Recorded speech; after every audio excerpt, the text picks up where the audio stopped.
ഞാൻ കാസർഗോഡ് നെല്ലിക്കുന്ന് കടപ്പുറത്തുനിന്ന് വരുന്നതാണ്. എൻ്റെ അനിയന് 10-ാം തീയതി ഇവിടെ വന്ന് ചികിത്സ തേടി പുറത്ത് ഹോസ്പിറ്റലിൻ്റെ പുറത്തെത്തിയപ്പോഴേക്ക് തല കറങ്ങിയിട്ട് പോകണം. ഇവിടുന്ന് അവർ അകത്ത് കൊണ്ടുപോയി ട്രീറ്റ്മെൻറ്റ് കൊടുത്തെന്ന് പറഞ്ഞു. പിന്നെ ഇവിടുന്ന് പറ്റാത്തതുകൊണ്ടെന്ന് അവിടെ പരിഹാരത്തേക്ക് കൊണ്ടുപോയിട്ട് ഇവർ ആരുമില്ല കൂടെ. ഇവർ പെട്ടെന്ന് ചികിത്സ വേണമെന്ന് പറഞ്ഞിട്ട് അവിടത്തേക്ക് വിട്ടു. അങ്ങനെ ഞാൻ ഇന്നലെ പോയിട്ട് അവിടെ. നിങ്ങളെങ്ങനെയാണ് ഇത് അറിയുന്നത്? ഇവർ ചികിത്സക്കാണ് എത്തിയത്, നിങ്ങളെങ്ങനെയാണ് അറിയുന്നത്? അവന് വയ്യായിക ഉണ്ടെന്ന് അങ്ങനെ പറഞ്ഞിരുന്നു. പക്ഷെ ഒറ്റക്കാണ് വന്നത്. നമ്മളോട് പറഞ്ഞിട്ടില്ല വീട്ടിൽ നിന്ന് ഇറങ്ങുമ്പോൾ അങ്ങനെ ഹോസ്പിറ്റലിൽ വന്നത്. മറ്റുള്ളവർ വഴിയാണ് ഇവിടെ അഡ്മിറ്റ് ആയവരുണ്ടായിരുന്നു. അവർ വഴിയാണെന്ന് അറിഞ്ഞത്. ഇങ്ങനെ അതിന് ഇവിടെ വന്നിട്ടുണ്ടെന്ന് അന്വേഷിക്കും. നോക്കുമ്പോഴേക്കും ഇവർ പറഞ്ഞ് പെരിയാരത്തൊക്കെ വിട്ട് പിന്നെ അവർ ഇന്നലെ പോയിട്ട് ഞാൻ അന്വേഷിച്ചു അവിടെ പെരിയാരത്തൊക്കെ. അവിടെ നിന്നിട്ട് ന്യൂറോ സർജൻ ഇല്ലാത്തതുകൊണ്ട് കോഴിക്കോട് മെഡിക്കൽ കോളേജിലേക്ക്. നിങ്ങൾ ഈ ഒരു എത്ര മണിക്കാണ് അറിഞ്ഞത് കാണുന്നില്ല? വൈകുന്നേരം. അന്നേരം നിങ്ങൾ പോലീസിൽ സമീപിച്ചിരുന്നു? കാണില്ല. പോലീസിൽ പരാതി കൊടുത്തിന്. എത്ര മണിക്ക്? അത് രാവിലെ കൊടുത്തത്. രാവിലെ കൊടുത്തത് അവര് അന്വേഷിക്കാന്ന് പറഞ്ഞു. അതിന്റെ ഇടയിൽ ആരോ പറഞ്ഞിട്ട് അറിയുന്നത് ഇവിടെ ചികിത്സ തേടുന്നുണ്ടെന്ന്. അങ്ങനെ നോക്കിയപ്പോഴേക്ക് ഇവർ പെരിയാരത്തേക്ക് വിട്ടെന്നാണ് പറഞ്ഞത്. അങ്ങനെ ഇന്നലെ പെരിയാരത്ത് ഇപ്പോൾ അവിടെയും ഇല്ല. അവിടുന്ന് പറഞ്ഞ് ന്യൂറോ സർജൻ ഇല്ലാത്തതുകൊണ്ട് കോഴിക്കോട് മെഡിക്കൽ കോളേജിൽ പോയി. എവിടെ ന്യൂറോ സർജൻ ഇല്ലാന്ന് പറഞ്ഞു? ഇവിടെ പെരിയാരത്ത് സിസ്റ്റർ പറഞ്ഞത്. അവിടുന്ന് കോഴിക്കോട് വിട്ടെന്ന് പറഞ്ഞത്. പിന്നെ ഇപ്പോൾ ഇന്ന് രാവിലെ പോലീസ് വിളിച്ചിട്ട് പറഞ്ഞു ഇങ്ങനെ ആൾ മരിച്ചിരിക്കും. അത്രയും അറിയില്ല. അതിൻ്റെ ഇടയിൽ എന്ത് സംഭവിച്ചെന്ന് അറിയില്ല. പിന്നെ ഒന്ന് അന്വേഷണം വേണം.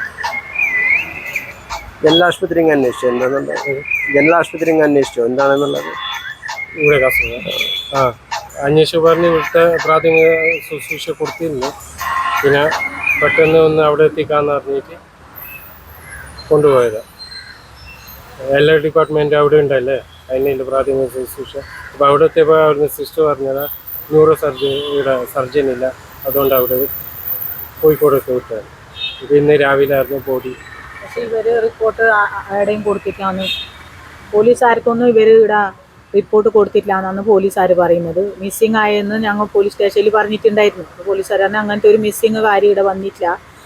ഞങ്ങൾ ഇങ്ങനെ അന്വേഷിക്കുമ്പോൾ അറിയുന്നത് കാസർഗോഡ് ഗവൺമെൻറ് ഹോസ്പിറ്റലിൽ അനീഷൻ എന്ന ആൾ ചികിത്സ തേടി എത്തിയിരുന്നു. ഞാൻ അന്വേഷിച്ചപ്പോൾ പറഞ്ഞാൽ തല കറങ്ങിയിട്ട് വീണിട്ടുണ്ടായിരുന്നു, ഞങ്ങൾ പരിഹാരത്തെ അയച്ചിനെന്ന് പറഞ്ഞു. അപ്പം ഞങ്ങൾ അവന് കൂടെ ആളുണ്ടായിരുന്നു. അപ്പം ഇല്ലപ്പാ ഞങ്ങൾ പെട്ടെന്ന് അവന് ചികിത്സ കിട്ടട്ടെന്ന് പറഞ്ഞാൽ അന്ന് വിട്ടത്.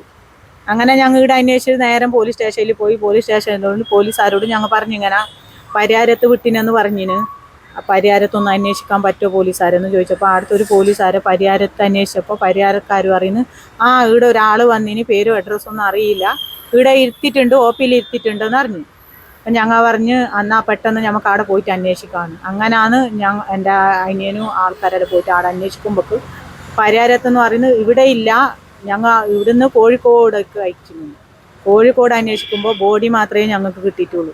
എന്തിൻ്റെ നടുവിൽ സംഭവിച്ചെന്ന് ഞങ്ങൾക്ക് ഒരു ഒത്തുപിടിയും കിട്ടുന്നില്ല.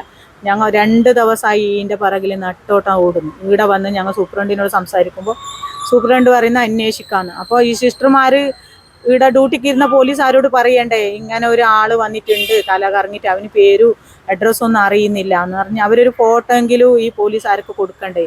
എന്നാലല്ലേ ഞങ്ങൾ പോലീസ് സ്റ്റേഷനിൽ പോയി പരാതി കൊടുക്കുമ്പോൾ പോലീസുകാർ പറയൂ ഇങ്ങനെ ഒരു കംപ്ലൈൻറ്റ് ഇവിടെ വന്നിട്ടുണ്ട് എന്ന്. ഞങ്ങൾ 2 ദിവസം പട്ടിണി കിടന്നിട്ട് ഈ ചെക്കനെ ഞങ്ങൾ കരുതി. അവരമ്മൻ്റെ അടിയന്തരാണ് ഈ നാളെ വരുന്നത്. അടിയന്തരത്തിനാണ് ഈ ചെക്കനെ ഞങ്ങൾ തേടുന്നത്. ഇപ്പോൾ ആ ചെക്കൻ്റെ അടിയന്തരം കഴിക്കാനുള്ള അവസ്ഥയിലേക്ക് ഈ ഗവൺമെൻറ് ഹോസ്പിറ്റലുകാർ ഞങ്ങൾ എത്തിച്ചിട്ടുണ്ട്. ഞങ്ങൾക്ക് ഇതിനൊരു നടപടി എന്തായാലും വേണം. ഈ ഗവൺമെൻറ് ഹോസ്പിറ്റലിൽ എന്ത് സംഭവിച്ചു, ഈ ചെക്കൻ എങ്ങനെ അവിടെ മരണപ്പെട്ടു? ചെറിയൊരു മുറിവാണ് ഈ ചെക്കൻ്റെ തലക്കിലത്. ഇവർ പറയുന്ന അപസ്മാരത്തിന് എത്ര വലിയ രോഗത്തിന് ഈ ഗവൺമെൻറ് ഹോസ്പിറ്റലിൽ അതിൻ്റെ സംവിധാനങ്ങളെല്ലാം ഉണ്ട്.